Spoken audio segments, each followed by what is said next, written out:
ఈ రోజు వీకెండ్ కదా, నన్ను సరదాగా బయటకు తీసుకెళ్తారా? ఏంటి బయటికా? నీకు సరదా ఏమో, నాకు మాత్రం సరదా తీరిపోతుంది. అంతలా నేనేం చేశానండి?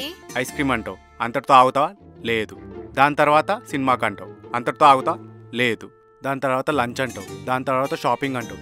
ఇవన్నీ చేసేలోపు నా క్రెడిట్ కార్డులో బ్యాలెన్స్, నా ఒంట్లో ఓపిక రెండూ అయిపోతాయి. మీ పెళ్ళం కోసం ఆ మాత్రం కష్టపడలేరా, ఖర్చు పెట్టలేరా? నీ ఎంకమ్మా, కష్టం నాది, ఖర్చు నాది, ఆనందం మాత్రం నీదా. దాంతో నాకేం లాభం? అయినా ప్రాఫిట్స్ కోసం చేయడానికి మీరేమైనా పొలిటీషియనా? ఆఫ్టర్ ఆల్ కామన్ మ్యాన్, అందులోనూ నా మొగుడు. పెళ్ళం కోసం కష్టపడాలి, తప్పదు. నేను చేయను. అయితే ఉండండి, మా చుట్టాలందరినీ పిలిచి ఇంటికి లంచ్కి రమ్మంటాను. అంత బంపర్ ఆఫర్ నాకెందుకులే, తీసుకెళ్తా పదా. కానీ నాది ఒక కండిషన్, టాక్సీ డ్రైవర్ లాగా అన్ని చోట్ల తిప్పలేను, ఏదో ఒక చోటుకే తీసుకెళ్తా. ఎక్కడికి వెళ్దాం? షాపింగ్ కి తీసుకెళ్ళండి. షాపింగ్ కా? సరే తీసుకెళ్తా, గానీ తిరునాళ్ళలో పిల్లల్లాగా నాకు అది కావాలి ఇది కావాలని అడగొద్దు, ఏదో ఒకటి కొనుక్కోవాలి. సరే అండి.